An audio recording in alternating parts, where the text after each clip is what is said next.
At 84, people assume I have nothing left to reveal. They think longevity brings peace. That awards erase wounds. That experience grants immunity from the ghosts of the past. But Hollywood does not forget. Hollywood remembers the hands that feed it, and the hands it controls. What people never understood about my career is this. The biggest decisions in my life were never made by me. Not the roles I won. Not the roles I lost. Not the years when my name was everywhere. Not the years when it suddenly vanished. From the outside, my journey looked intentional, calculated, elegant, a woman of intelligence and strength, navigating the industry on her own terms. But behind closed doors, I lived under the influence of 4 power brokers, 4 figures so deeply embedded in the machinery of Hollywood that their fingerprints were invisible and their influence undeniable. A mentor who guided me into the spotlight, while quietly deciding which lights I was allowed to stand under. A studio head who shaped my image with the precision of a sculptor and the ruthlessness of a politician. A fixer who controlled the narrative of my life, creating problems simply so I would need him to solve them. And a gatekeeper of awards, whose decisions weren't based on merit, but on politics, alliances, and deals whispered behind curtains. For decades, I believed I had agency, that I was making choices, that my path was my own. But now, at 84, I see those years with clarity I never dared to have before.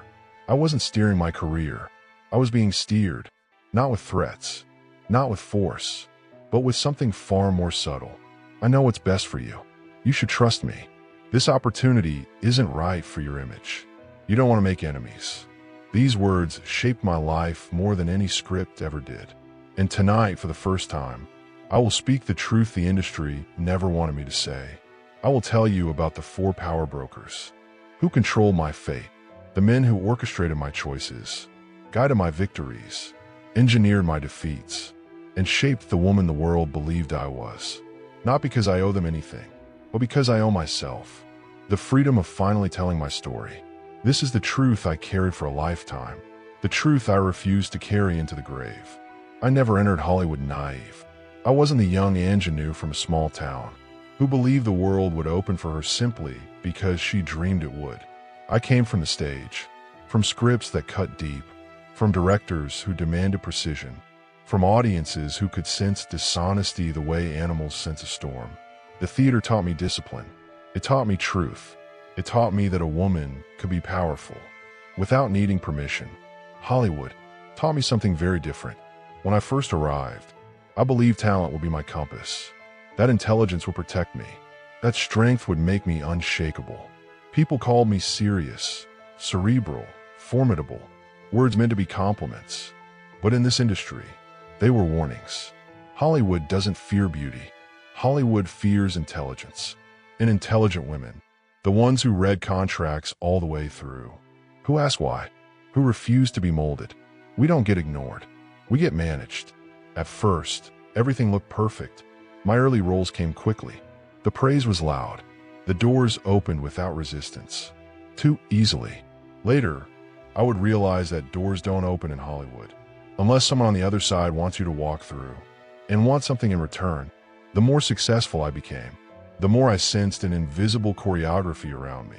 Projects I never auditioned for were suddenly mine. Projects I loved disappeared without explanation. Magazine covers were approved or denied on my behalf. Directors chose me for roles I later learned they hadn't actually chosen. And always, there were the smiles. Polished, cordial, strategic. The kind of smiles that watch you, not because they admire you, but because they are calculating your trajectory. Looking back, I can see the shadows clearly now. But then, I thought I was simply fortunate, lucky, supported.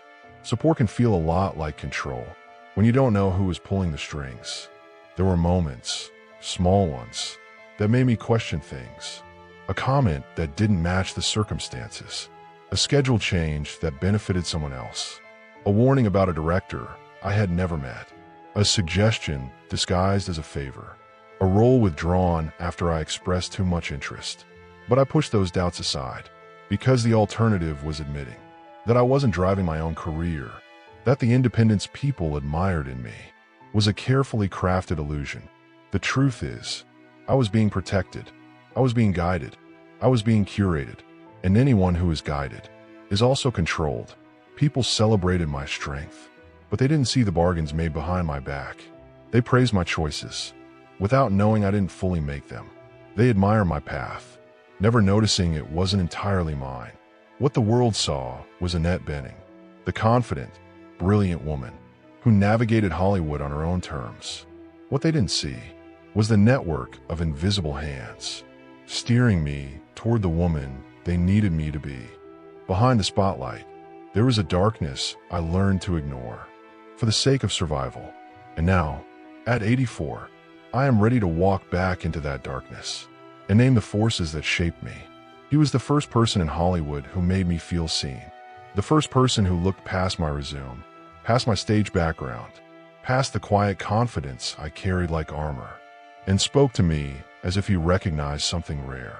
He called himself my mentor. Everyone else called him a visionary producer. He had built careers from scratch, revived franchises, and destroyed people with the same ease. One flicks ash from cigarette.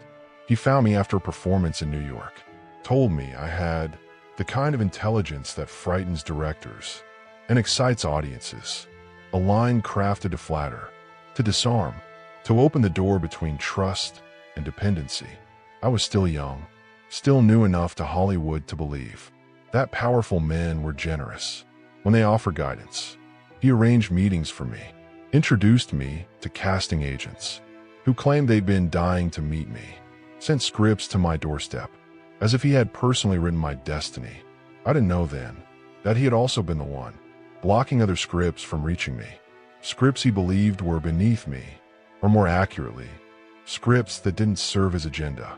Whenever I questioned him, he'd smile that paternal, indulgent smile and say, "Annette, trust me, I know this town better than you ever will." The problem was, he wasn't wrong. That certainty was seductive. Stability disguised as mentorship. Control disguised as protection. One day, I found out, by accident, that I had been considered for a role in a major film. A role that would have changed my trajectory entirely. A role the director had already pictured me in, but I never heard about it, because he declined the offer on my behalf. "It wasn't right for your image," he told me calmly, as though discussing the weather. "You're meant for roles with gravitas, not spectacle." And then, almost gently, "You should thank me." That was the moment I realized he wasn't shaping my career to help me. He was shaping it to fit his myth-making machine. I was an asset, a strategic piece on a board he had been playing for decades. Every success of mine was also a success of his. Every failure was collateral damage to a plan I wasn't allowed to see. When I finally confronted him, asked quietly, carefully, why he felt entitled to decide my path, he leaned back in his chair, folded his hands, and said, "Annette, this town eats women like you alive. I only take control when you don't realize you need it." Control, a word he wielded like a gift. But mentorship does not remove choice. His did. He opened doors for me, yes, but he locked others just as quickly, doors that might have led to a different life, a different kind of career, a different version of the woman I became. Power broker number one taught me this. Not all cages have bars. Some have red carpets and kind smiles. He wasn't the loudest man in Hollywood. Far from it. He didn't shout orders or slam fists on conference tables. He didn't need to. Power this refined never raises its voice. He was the studio head, the architect behind entire cinematic universes, a man who turned careers into brands, and brands into empires. People said he had an eye for stars, but what he really had was a taste for control. He studied me the way a jeweler studies a rare stone, turning me slowly in the light, searching for an angle that could be cut, polished, and marketed. "You're not like the others," he told me during our second meeting. "You're elegant, intelligent, uncompromising. We can build something with that. Build something," as if I were raw material. His version of me became the one Hollywood adopted, the cerebral beauty, the cool intellect, the untouchable woman defined by her restraint. It was flattering at first, a curated myth, tailored to fit the image he believed would sell. But image is a prison, when you can't step outside of it. For years, every role I received fit neatly inside his blueprint.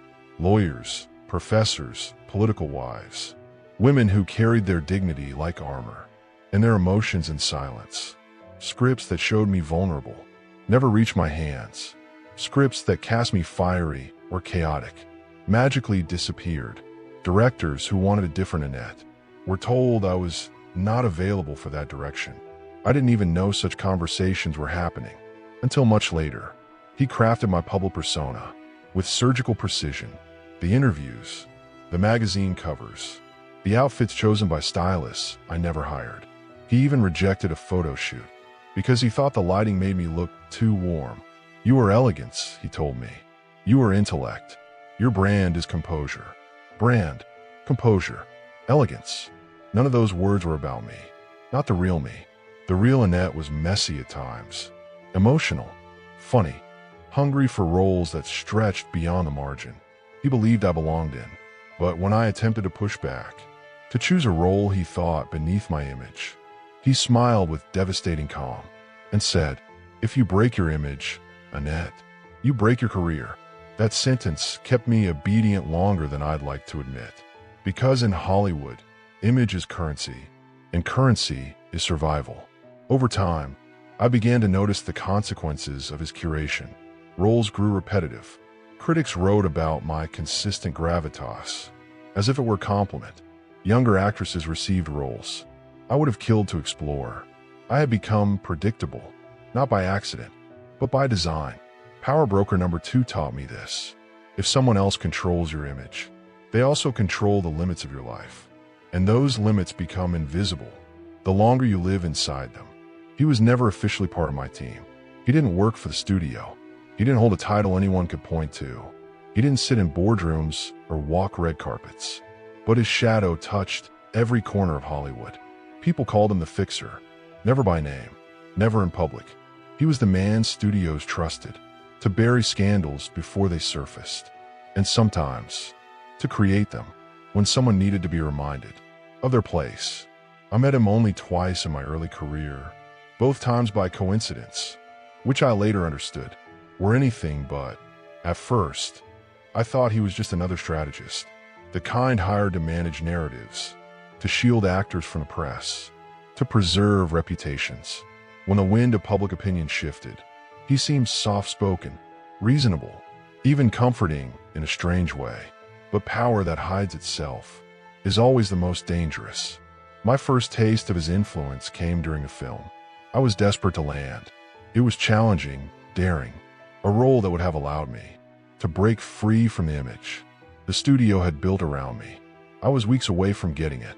The director adored my audition. The producers were enthusiastic. And then, without warning, a tabloid rumor surfaced. Something insignificant, petty, almost laughably false. A fabricated feud with another actress. It shouldn't have mattered.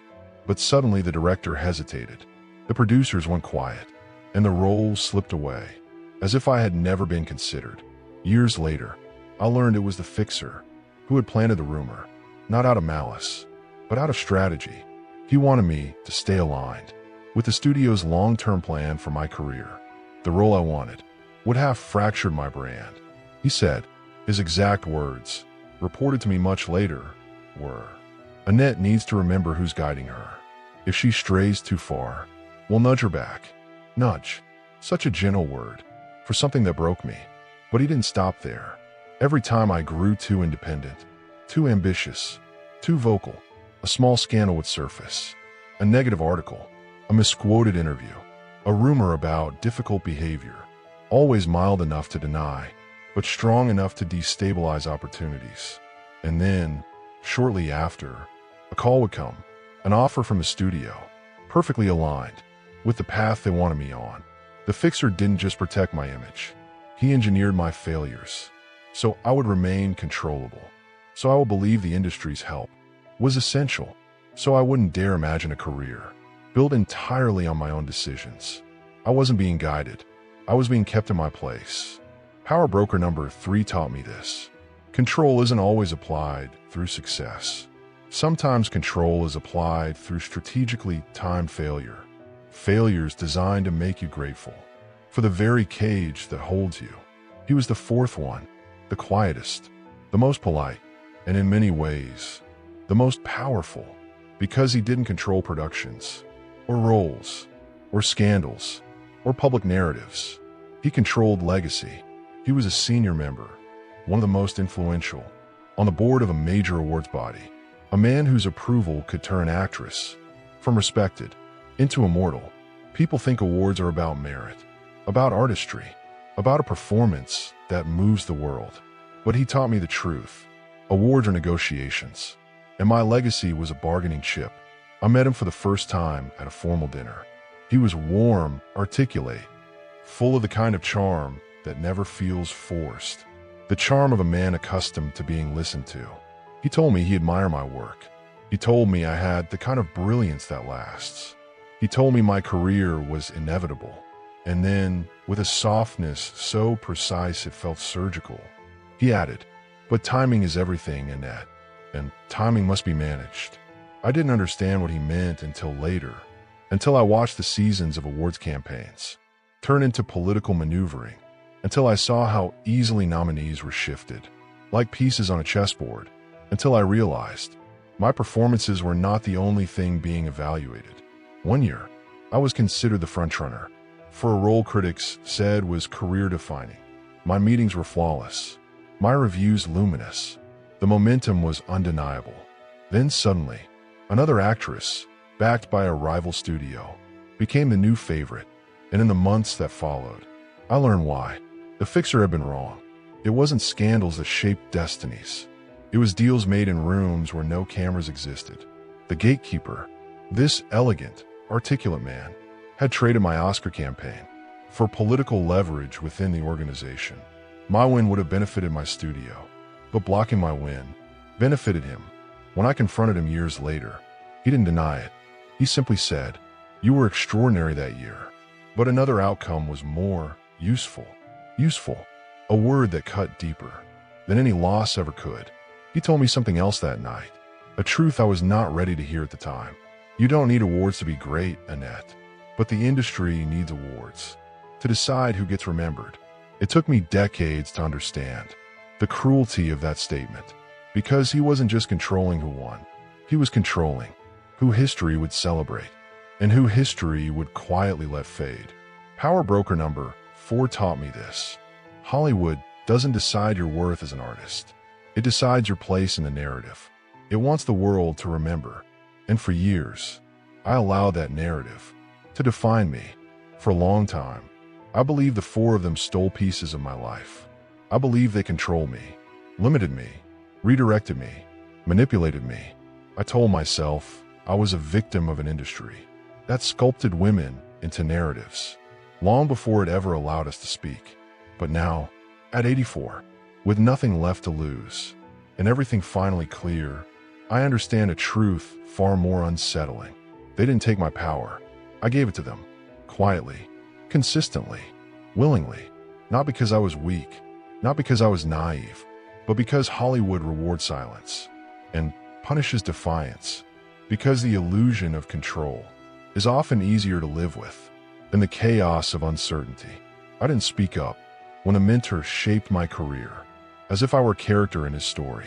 I convinced myself he knew better than I did, that a woman in her 20s should listen when a powerful man said, "Trust me." I didn't rebel when the studio head crafted an image for me and told me to stay inside it. I thought I was being strategic. That discipline would protect me from becoming disposable. I didn't resist when the fixer engineered my failures to keep me obedient. I thought the universe was simply balancing my success with necessary struggle. I mistook sabotage for fate. And when the award gatekeeper decided my victories and my losses behind closed doors, I swallowed the disappointment as though it were part of the career I had chosen. But none of it was destiny. None of it was inevitable. It was silence. My silence. A silence shaped by fear, maintained by habit, and rewarded by a system that thrives when women remain grateful instead of powerful. The final truth I carry now is not about them. It is about me. I didn't lose control of my life. I surrendered it to keep the peace, to keep working, to keep the illusion that I was navigating Hollywood on my own terms. And that surrender, that quiet, polite, intelligent surrender, is the most dangerous kind. Because when a woman stops fighting, people stop noticing she ever had a choice to begin with. But here is the freedom that comes with age. I no longer need their approval. I no longer fear their retaliation. I no longer mistake manipulation for guidance or control for love. At 84, I can finally say the words I should have spoken decades ago. My fate was not stolen. I abandoned it every time I stayed silent when I should have spoken. And now, I speak. It happened on a night that should have been unremarkable. No cameras, no applause, no pressure to perform.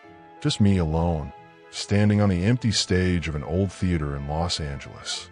A place where I had rehearsed countless roles, shed countless layers of myself, and believed, foolishly, that the stage was the one place in the world where I was truly in control. The house lights were dim, casting long shadows across the worn wooden floor. Dust floated in the glow like memories suspended in the air. I walked to center stage, my footsteps echoing in a room that had once held thousands of strangers who believed they knew me. I stood there, looking out into the darkness, and felt something inside me unravel.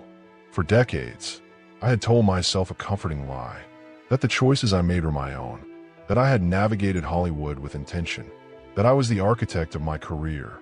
But in that silent auditorium, the truth hit me with devastating force. I wasn't the architect. I was the architecture, built, designed, polished, presented by others. The realization swept through me like a tidal wave, and before I could stop it, my breath caught in my throat. My knees felt weak, and my hands trembled, a rare betrayal from a body trained to remain composed under any spotlight. I sank into the front row seat, burying my face in my hands, and then the words escaped me, fragile, broken, honest in a way I had never allowed myself to be. I felt like a ghost haunting a life curated by men, a ghost applauded for performances, built on decisions she never fully owned. And then, softer, a confession pulled from the deepest, forgotten part of me.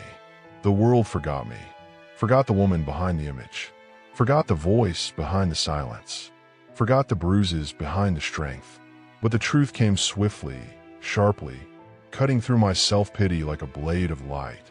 No, it wasn't the world. I forgot myself first.